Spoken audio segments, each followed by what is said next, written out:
maatiin nu haa awwaalu du'aa keenya feesisaa. Bakka feetan jiraadhaa nagaan koo isin haa ga'u iyya lammii keessanii maaliif diddan dhagahu. Hatee biyyarraan baane yookaan hojjatee cubbuu gidiraan daangaa darbee kitilaan dhabe lubbuu. Maatiif gargaarsa biyyaa kan laate borsaa baasee lammii biyya arabaati dhiiraaf dubartii kaasee. Waan qabnuun yoom callifne mana hiyyeessaa kabnee fi rakkina isaa qooddannee kufaatii isaa cabnee fi masjidaaf madrasaa ijaarree lafaa kaanee har'a gidiraan cimnaan lubbuun karrirmaa taane. Akka lammiif dhiphannu ragaadha ormaaf firrii har'a nageenya dhabuun keenya dhumeera dirrii. Kaleessa maatiif ollaan jigaa namaa ol kaafnee har'a gaafa rakkannu maaliif rakkoon hin baafne. Baraa balleessaan qabnu carraaquuf biyyaa baane kunoo nageenya dhabuun ilmaan bineensaa taane. Nutoo dhiiga keessanii ofiif nu dhalchitanii gaafa lagaan nu fixu maaliif nu hin galchitanii. Godaannisa godaansaa dandeenye roobaa cabbii ga'aanuuf birmadhumee sumatti boonyaa rabbi. Godaannisa godaansaa dandeenye roobaa cabbii ga'aanuuf birmadhumee sumatti boonyaa rabbi. Godaannisa baqa deegaa laafnee jilbaaf gateetti halkan guyyaa iyyinaa maaliif dhabne dhageetti. Hojjannee jijjiiramuuf biyya keenyarraa baanee umrii ijoollummaatiin irbaata biyyee taane. Nutoo badiin hojjanne maaliif nu dheesse biyyi dhumatti ilmaan keessan guddaa hangasa biyyi. Adaraa qaama beektan iyyaanuuf dhageessisaa maatiin nu haa awwaalu du'aa keenya feesisaa. Qaama keessan fixee yaadaan isin hubee maal isiniif goona nuunis hoo nu gubee. Uffata dhabdanii feestaalii uffattanii hidhamuudhaaf miti kaayyoon isin baatanii. Garaa nama nyaata akka isin taatanii. Garaatu na gubate akkam isiniif ta'u maaloo yaa rabbii koo hangi ergasii hin ga'u. Garaatu na gubate akkam isiniif ta'u maaloo yaa rabbii koo hangi ergasii hin ga'u. Rabbiin isin haa baasu kana caalaa ga'a jedhee akka isin gammaddanu onni irraan isiniif fedhe. Inshaallah ni baatu guyyaan tokko ni dhufa kan hidhee isin azzabes bor isinirraa kufa. Raamaan furmaata qaba garaan irraa hin murannu amma saatii kanaa kaasee furmaanni halaatamu. Warri ala jirtanus dabareen isin gahaa sagalee keenya fuudhaa addunyaa waliin gahaa. Nuhiif bu'aa dhabus isiniif seenaa tahaa boris fuula rabbiitti ragaa isiniif bahaa. Nuhiif bu'aa dhabus isiniif seenaa tahaa boris fuula rabbiitti ragaa isiniif bahaa. Aye, dura Sudan. Assalamualaikum warahmatullahi taala wabarakatuh. Ummata keenya qaalii fi gaariidhaan akkam jirtan nagaa keessanii fayyaadhaan jedha. Itiyaan Sudan akkuma beekamu fuula kiyya kanaa fi akkasuma Najaashii tiktara keessan namni hin beekne jirtanii gama miidiyaatiin ni beektan jedhee yaada. Waa'ee bakka jirru kanarraa yeroo baay'ee amata tokko guutuu as keessaa booyaa baane jechuudha. As keessaa amata tokko guutuu booyaa baane namni nu dhaga'u dhabamullee nuti garuu boo'icha keenya itti bakufnaa ilma namaatii lubbuun nu keessa jira. Hanga lubbuun nu keessaa baatee biyyee taanu takkatti booyuu keenya hin dhiifnu. Maaliif yoo jettan har'a kaleessa gaafa biyya baanu jireenya keenya fooyyessuudhaaf biyya baanus carraan inni yaadnu odoonuuf hin milkaa'in inni biraan nu milkaa'ee carraa mana hidhaa biyya namaa keessaa boo'icha ta'ee jira. Wallaahi namni kaleessa isin baatii lama dura nu biratti beeytan har'a karaa ganda akiraa deemanii rabbi rahmataa godhuu fi nu biraa deeman jecha baatii lama keessatti nama lamaan nu biraa tu'e. Kanaaf jecha obboleeyyan keenya haalli nuti keessa jirru baay'ee tokko ulfaata. Wallahi ani waan jedhee isiniimus hin qabu. Maali onaan jettan qabaan Saudi Arabiyaa keessa akka duraatirra baay'ee cimee jira. Laka qabaan edaa deemu kanaan baay'inni namoota edaa deema jecha.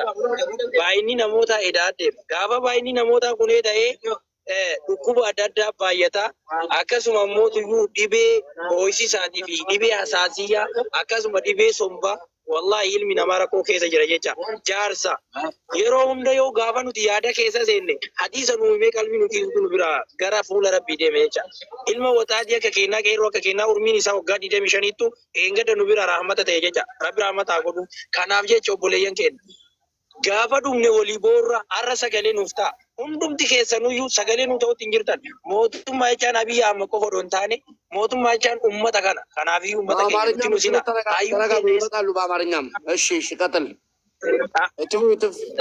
Kanaaf uummata keenya nuti nu sina. Har'a waan isin nutti ustanii fi mee namni fuula kana hin beekne hin jirtan. Waggaa tokko waa'ee hidhamtoota Saudi Arabiyaatti irraa isin haasa'aa ture. Tiiktookii keenya jala deemtanii ilaaluu dandeettan. Mubaarak Musammaadhaa viidiyoo kiyya gadhiisee jira. Gama waastaappiitiin Mubaarak Musammaa hojii haasa'aatiin turellee jecha. Viidiyoolee irratti ergee gama FB isaatiillee gadhiisee ture. Har'a guyyaa sanirraa eegalee hanga ammaan tanaa yoo yaadattan baatii 11 fitee baatii 12ffaa waggaa takkaaf deema jecha. Kanaaf jecha uummata keenya yakka tokko malee maaliif hidhamna? Biyya namaa qaxxaamuree dhufuun har'a nuun hin baane. Garuu wanti nurratti eegalame maal inni beekanii? Rakkoo fi boo'icha malee nu durallee baqattummaan ni jira, nu boodallee numa jira. Kanaafiyyuu maaliif as keessa dagatamne? Nuti biyya hin qabnu, nuti mootummaa hin qabnu, badiin keenya maali? Murtii takka malee maaliif har'a as geenyu? Har'a abbaan keenya nu biratti haala harkameetiniin biyyee ta'aa jira. Obboleessi keenya nu biratti dhukkubsateetiniin du'eetiniin du'a awwaalcha hin qabne du'aa jira. Bar duuti tunillee biyya ofiititti ni bareeddi. Garuu biyya namaa kana keessatti mana hidhaa kana keessatti haati teennaarra ilmi kee Suudii jiratti nu beeti. Garuu yoo nuti duuniyaa isin biyyee taanellee namni ilmi kee du'e jedhee du'aa hin irraa godhu tokkollee hin jiru. Carraa akkanaatirra jira jecha. Maaliif sagalee nu taane? Maaliif nutti dhustan? Hayyuun keenya, sheenni keenya, qeesiin eessa dhaqe? Kaleessa beeta kiristaanas ijaarus ta'e masgiida guyyaa takka waxaatiin qeerroon Saudi Arabiyaa keessatti argamu. Of duuba jedhee hin beeku. Inni kaleessa gaafa biyyi teenya rakkatte gaala firee eegatiniin waan hin qabuun isin cinaa jira jedheetini waan qaburraa kennaa ture namarra Saudi Arabiyaa keessaa sagalee naa ta'aa jiraa jiru kan. Garuu har'a akka nama hin agarreetti uummanni hundinuu nutti usee jira. Hayyuurraa warra feemasootatirraa hunduu nutti usee jira. Imbaasiin Saudi Arabiyaa keessatti hin argatu. Imbaasiin Saudi Arabiyaa keessa jiru kuni uummata Itoophiyaa bakka bu'ee yookaan uummata Itoophiyaa wakkaleetiin bakka kana jira.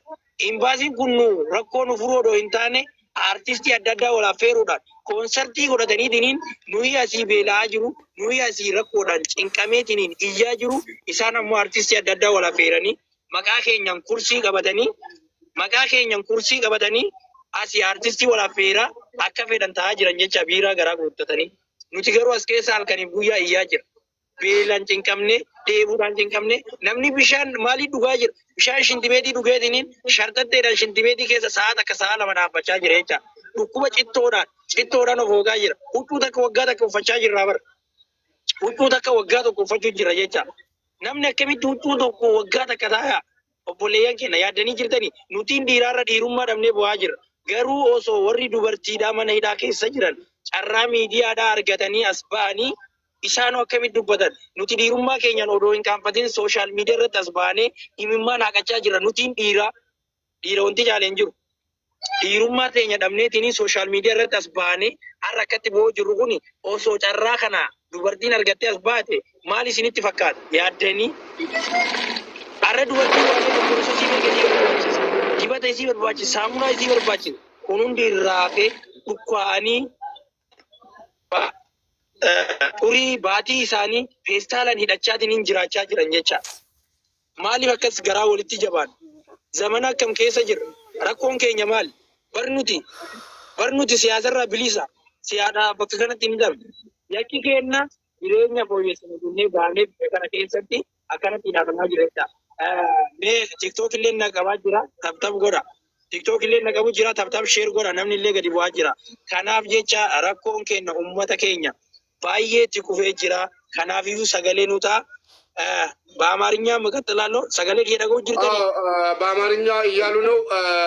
እስኪ በአማርኛም ደግሞ ቀጥሉልን። የኢትዮጵያ ብሔር ብሔረሰቦች እነዚህ የምታዩዋቸው ሳውዲ አረቢያ እየተሰቃዩ ወንድሞቻችን ናቸው። ለሳውዲ አረቢያ ወንድሞቻችን ድምጽ ለመሆን ደግሞ ሰው መሆን ብቻ በቂ ነው። ጊፍት ያላችሁ ደግሞ አላህ ይጨምርላችሁ። ጊፍተሮች ሁንደ ሼር ጎዳ ለጊፍተሮች ሼር አድርጉና ፍላወርን ቢኖራችሁ ማውጣት እንችላለን እስካሉ ድረስ ያለንን እንስጣቸውና ዳቦ ይፈት ያላችሁን ስጧቸው አገጀር ይተጋ ካልዲ ጩፍቲ ዋቀም ነው ሀዳ ጀራኩማ አቦሌ ወኬኛ ነምኒ ነሙማ ሁለተም ዘረኝነት የሌለበት ወንድሙን የሚወድ እህቱን የሚወድ ዳቦ ለግጃ አንዶስ ከሚቸገሩ ቢያንስ ስልክላቸው ቢቀበሏቸው ስልክ እንዲገዙበት ያላችሁን ማለት ነው ጊፍት ስጧቸው ይትከና እሺ በአማርኛ ቀጥል በአማርኛ ማወራለሁ አማርኛ የምችሉት ካላችሁ ያው በአማርኛ ማወራለሁ አሁን በኦሮምኛም ሳወራ ነበር እንደምታውቁ አማርኛ መናገር የሚችሉ ሰዎች የሉም እንጀራሉ ጆሌን ጀራሱም አሉ ይሄም አማራ ነው ሁሉም አማራ ነው ትንሽ የአማራ ልጆችም እና ተናገሩ በቋንቋችሁ የሚደርስባችሁን ችግር ተናገሩ ሌትስ ጎ ሁሉም ይናገር የራሱን ቋንቋ طيب አንተ ትችላለህ ያወራ ያው እድሉ ለኔ ተሰጠኝ የተለያየ ሰው ነው እድሉ ኑራ ይሄው ጊፍትም የሰጣችሁ ነው ዳቦአችሁ ተስተካክሉበት ወንድሜ ና በለው እሱና በለው የአማራ ልጆችም ነው የጉራጌ ልጆችም ችግራችሁን ተናገሩ ቀጥል አለን ሁሉም አለ እዚህ አፋርም አለ ትግሬም አለ ኦሮሞም አለ አማራም አለ ስልጤም አለ ብዙ ብሔር ብሔረሰብ ነው እሺ ቀጥል እስኪ ስለዚህ ግን ተናገሩ አሁን ኡመር እንዲያለው ብዙም እዚህ ጋር እኛ በበሽታ ብቻ ሳይሆን በመኝታ መጥረት የተሰቃየን ነው አልተኛ ብለን ብላት ላይ በዚህ ብርድ መተኛው ብናሳያችሁ መሬቱ ምንም ጣፍ የለም ዘባላኪስ ነው ያለው ካሜራውን ባዞሮ አሁን የተተቀመጥንበት ዘባላኪስ ነው የተቀመጥንበት የተኛ መተኛችን ማለት ነው እና ስለዚህ አሁን በዚህ 3 አመት የታሰራለ 2 አመት የታሰራ እኔ ራሴ 2 አመት የታሰርኩት 3 አመት የታሰራል والله ነው ላይ 3 አመት የታሰራል በ9 ወር ውስጥ እንግዲህ በ3 አመት ውስጥ በተለያየ ነገር ነው አንደኛው 3 አመት የሚቆዩት በቆዳቸው የተሸጠባቸው ቆዳቸው የተምታታባቸው በኪዝ ምክንያት የቀረናቸው እንትናችን ቆዳችን የቀረብን በዛ ምክንያት የቀረን ሁለተኛው ነገር እየሞትን ነው እዚህ ጋር በህክምና አጥረት እየሞትን ነው በህክምና አጥረት እየሞትን ነው ህክምና ምንድነው ያደረገና ያለ እየታከምና አይደለም ሆስፒታል ውስጥ ይሄዱ በበሽታ ላይ እየተረገጡ እየሞቱ ነው ተረግጠው ነው የሚሞት አስከሪ እዚህ አውጥተን በር ላይ ስናስጠጋው እኛን ይመልሰናል ታቅጓይ ወስደውም ረገጠና እዚህ ጋር ተደግፈን ታፕ ጋይስ ታፕ እኔ ያለው በቦታ በከንጅሩ ታፕ ወዳ የሚያለቅሰውን ኢሞጂ አትላኩ yoo xiqqaate qurxummii tokko tokkollee yoo xiqqaate kuma tokko yoo dhabdan onnee tokko yoo dhabdan filaawrii tokko kennaafiiti baafachuu carraa qabu taanaan mana banadhaa jennee iyyuu sappoorti goonaani maal abbaasa dirqama sappoorti ijoollee kana gochuudhaaf obboleessi keenya turuun qabamuu qaba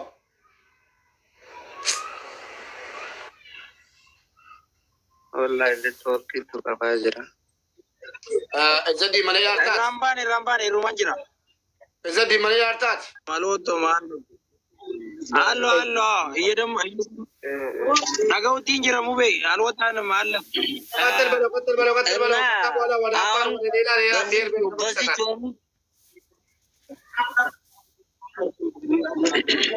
አይ በሽ ድሉ ለኔ ሰጥቶኛል በአማርኛ እኔ አንደኛ እዚህ የቆንቃ ችግር የለብንም የተለያየ የኢትዮጵያ ብሔር ብሔረሰብ ከአፋር እስከ ሶማሌ ከሶማሌ እስከ አማራ ድረስ ነው ያለው እና ያለንበት ችግር በጣም ከሚባል በላይ ከባድ ችግር ውስጥ ነው ያለነው ወላሂ በጣም ጓጉተናል በቃ ከዚህ ለመውጣት ራሱ አመቱን ሙሉ ነው ከዚህ ሚዲያ ላይ ስናለቅስ የነበረ ሙቤ ከዚህ በፊት የኛም ቪዲዮ ልከል ሼር አድርጋል አቃለሁ ብዙ ሰው በተለያየ ቲክቶክ ላይ ስታዩን ነበር ስለ ችግራችን እንዴት ብለን እናውራ እያወራን ነው አመቱን ሙሉ ነው ስናወራ ያወጣ ነው ስለዚህ አባካችሁ ዛሬ የህዝብ ቁጥር ሲጨምር በሽታ እየበዛ መጥቷል በቂ ምግብ የለንም በቂ ውሃ የለንም፣ በቂ ሕክምና አናገኝም። ከዚህ በፊት በቪዲዮ ላይ ወይንም ደግሞ እንደዚህ ሲያሳያችሁ የነበረ ከሁለት ወር በፊት ያሳያችሁ ሰው ወላሂ ሁለት ሰው በሞት ከዚህ ዓለም ተለይቶናል።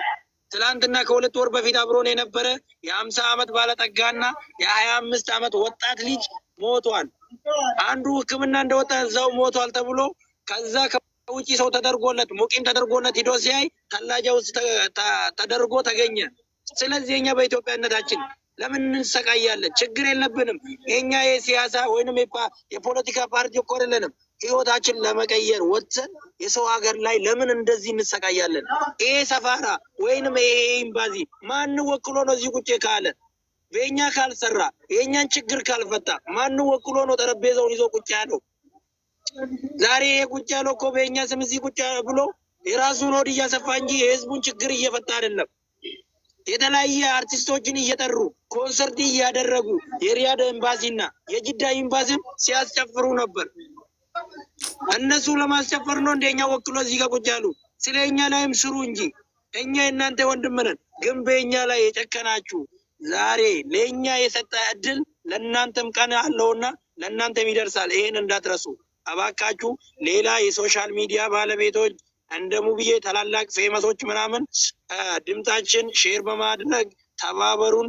በእኛ ላይ አጀንዳ አድርጉ። ረመዳንም እየመጣ ስለሆነ ከረመዳን በኋላ ደግሞ ብረራ የለም። ያው ለዑምራና ለሐጅ ዛህማ ስለሚበዛ አሁን ረመዳን አንድ ወር ከምናምን ነው የቀረው። ያለን እቺ ቻንስ ነች። እባካችሁ ከዚህ ስቃይና መከራ እንድንወጣ ተባበሩን። ባላችሁ ሚዲያ አልቁሱልን። የእምነት ባለቤቶች ዝም አትበሉብን። እኛ ትላንትና በግና ፍየል እየጠበቅ ግመልን እየጠበቅ መስጊድን ሲሰራ የነበርን እኛ ዛሬ ስቃይ ውስጥ ያለን የኢትዮጵያ ወጣት ነን። ይሄን እንዳዘነጉት። ቤተ ክርስቲያንም ሲሰራ የነበረው ይሄው ወጣት ነው። ሌላ እንዳይመስላችሁ፣ እንግሊዝና ጀርመን እንዳይመስላችሁ። ዛሬ ግን ሁላችሁም ጨከናችሁብን። እኛ ሀገር እንደሌለን ሰው ሆነናል። ይሄ ሁላ ወጣት ይሄ ሁላ ህፃን አገር እንደሌለው መንግስት እንደሌለው እዚህ ውስጥ ባክኖ ቀራ። አንድ አስከሪ ወይንም አንድ ፖሊሲ ሲመጣ ልንገባ ነው እያልን ነፍሳችን እየጓጓ አሁን ተስፋ ቆርጠናል። ሞት ተወዶብን እንጂ ማለት ነው። ገመድ ብናገኝ ራሳችን ሰልቅለን ብንሞት ለኛ ደስታችን ነው። ስለዚህ አባካችሁ ድምጽ ሁኑልን፣ የበለጠ ድምጽ ሁኑልን። እንደዚህ አንጨካከን። አንድ አመት ሙሉ የሰው ልጅ አንድ አመት የታሰራለ፣ ከአንድ አመት በላይ የታሰሩ አሉ፣ 2 አመት የታሰሩ አሉ። በምን ምክንያት? ከወዳቸው የጠፋ ከወዳቸው እዛ ሰፋራ ጋር የጠፋ አንድ አስከሪ በቀደም ስናናግረው ምንድነው ያለን አስከሪው ልንገራችሁ፣ ችግሩ ከኛ አይደለም አሉ። አዎ ችግሩ ከነሱ አይደለም። ከነሱማ ቢሆን ሰፋራችን እዚህ መጣና ይሄን ችግር ዛሬ ሚዲያ ላይ የምናወራውን ችግር መጥቶ በአካል መጥቶ ከኛ ይቀበል ነበር። ግን ችግሩ ከሳውዲ አይደለም ከራሳችን ነው። የእናንተ መንግስት ነው ዝም ያላችሁ፣ የእናንተ ሰፋራ ነው እያለን ነው። በተለያየ ዛሬ በህገወጥነትን ሳውዲ የሚገቡ ኢትዮጵያን ብቻ ሳይሆን አገራችን ጎረቤት የሆነች ሶማሌ 3 ቀን እዚህ እስር ቤት ውስጥ አይቆዩ 3 ቀን። እኛ ግን 3 ቀን አይደለም 4 አመት 3 አመት ነው እየታሰርን ያለ ነው። በምን ችግር? ስደት እኮ የሚጠፋው በእንደዚህ አይነት ምክንያት አይደለም። መንግስት ስደትን ለማቆምም ከፈለገ አያርምም። ዛሬ ያለነው እዚህ በልተን ስንጨርስ ወዳጅ ዘመዳችን እዚህ ሲረዳን እየረዳን ገንዘቡን ከጨረሰ ያለችን ሚስት እዚህ መሽሩፍ እያደረገች ያለን ገንዘብ ከጨረስ ነገ ኢትዮጵያ ስንገባ ሃንግ ነው ወይስ ሰርቀን ነው የምንኖረው? ነገ ያለንን ገንዘብ እዚህ በልተን ጨርሰናል። ውጪ ላይ የሰራነውን ገንዘብ በልተን ጨርሰናል። ካላስ ይለን ስንገባ ምን እንሆናለን? ወይንም ዞረን አሁን ስደት ነው የምንመጣው? መንግስት ከዚህ ስቃይና መከራ አውጥቶን ስደት ይጥፋ ካለም በአገራችን ላይ በየአካባቢያችን አማራም ሆነ ኦሮሞም ሶማሌም አፋሪ አደራጅቶን ስራ ላይ ካዋለን ስደት ይጠፋል ብዬ ነው የማስበው። ስለዚህ እባካችሁ የመንግስት አካል ወይንም የመንግስት ተከታታዮች እዚህ ካላችሁ በእንደዚህ አይነት ነገር ላይ ስሩልን፣ ከዚህ ስቃይ አውጡን። ይሄኛ ነገር ዝም ብላችሁ አትዩ። ዛሬ እየበላን እየጠጣን አይደለንም። ወላሂ አንድ ምሳሌ የምንበለው አንድ ጭቅጣ ነች፣ ኩብዝ ይባላል። ያው እሺ ሀገር ያላችሁ ታውቃላችሁ ብዬ ነው የማስበው። የሰው ልጅ በአንድ ቅጣ ነፍሱን እየኖርን ያለ ነው። በዛ ጭቅጣ ነፍሳችን እየሸወርን እየኖርን ነው። አልহামዱሊላህ እኛ ባንሞትም ወንድማችን ሞቷል። ስንት የሞቱ አሉ። በዚህ አንበር ብቻ 2 ሰው ነው የሞተው። በ2 ወር ውስጥ አንድ የ50 አመት ባለጠጋና አንድ የ25 አመት ልጅ ወጣት ነው የሞተው። ያ ልጅ ምስለኝ ነበር፣ ጎደኛዬ ነበር። ሁሌ ላይቭ ላይ ሲወጣ አጠገቤ ቁጭ ብሎ እኩያዬ አይደለም እኔ ልጅ አባት ነኝ ብሎ የ8 ወር ልጁን እያሳየን ያን ልጁን ሳያይ ዛሬ አፈር ሆነ። ምን ይሰማሃል? እኔ ዛሬ ወንድ ሆኜ እንደዚህ ሲያለቅ እኔ ወንድ ሆኜ ወንድነቴ ሳለቅስ ያለ ምንም አይደለም።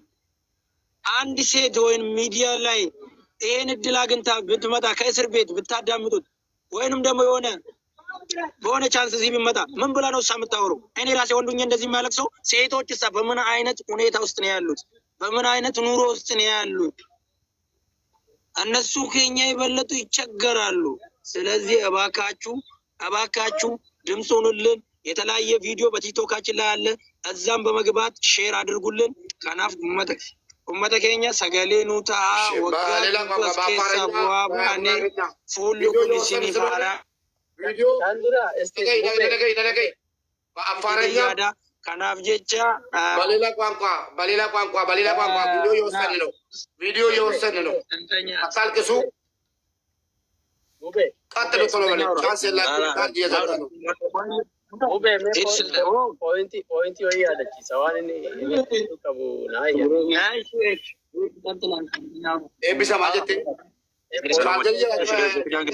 የሙትን ሰባለ በንት ዮኪን ኦፊማን ዳሰን ኬሳ አከም ጅራ አብቲኔ ታኒ ዳባ ቢሜ ኡመት ሲደገፈት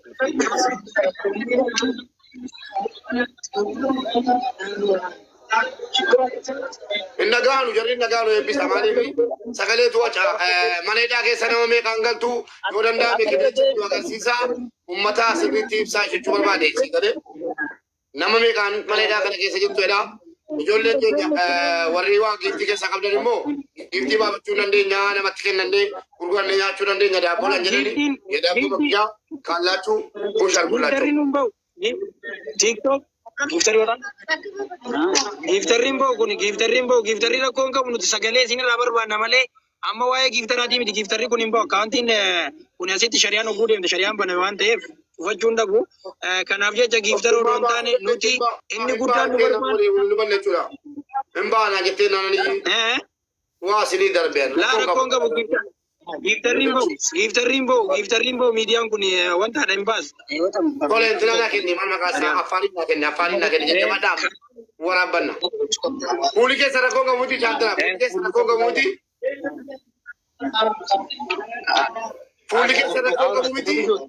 Abbonni kenna ayyoti denna bakka jirtani obboleeyyan kenna isin hundinu akkanu yeetani isin barbaanna kanu rakkanne raa keessatti waan qayyaranu qabnu waan ufannu qabnu feestala ufannee jiraanna. Tagartan tana waggaan irratti shurraamni takka teessin gartan tun tana irratti hin jireenyu irratti teersi isin hunduu waan argaa jirtanii obboleeyyan keenya rakkinnaaf isin boonna bakka jirtanii muuyyaa akka isiniin jedha jabaataati muuyyaa umuriin keenya qabboleessa maqaan keenyunni ani maqaan kiyya Mu'aaz Bakar jedhama. Umuriin kiyya 19.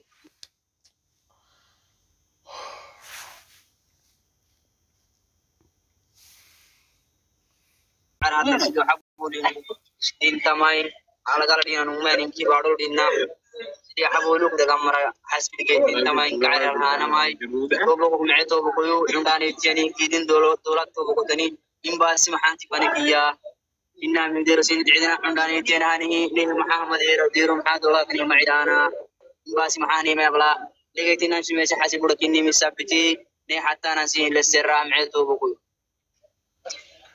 قتل بس الثانية. السلام عليكم ورحمة الله وبركاته. أين كون ترى سجى فيهم؟ لم يشوف شرطة أنت مفترض. ولا كجان كجوك بامونا من أستاذ زمان شفت زمان يقول يسوي سبب مرنا هذا فيستان لبس نبران سوى. إيمن فيستان لبس نبران سوى. أكو كان التانجبل سوى. اللي كان التانجبل سوى لا كوست بلو. لأنه كل من جزء تجسد. سباسي من يعتمد مش من جزء. سو بلر كده جزء كارن باسي بلو. أنا سبالة. نقدروا إنه كنا نقرقارا وحنا وكلا نقصنا. أنا أنت. هذا. قالي نانا. سكان ليلو كنا نقول. شير ولا شير. تقريبا نمتاورو. يلا. تقرأني أنا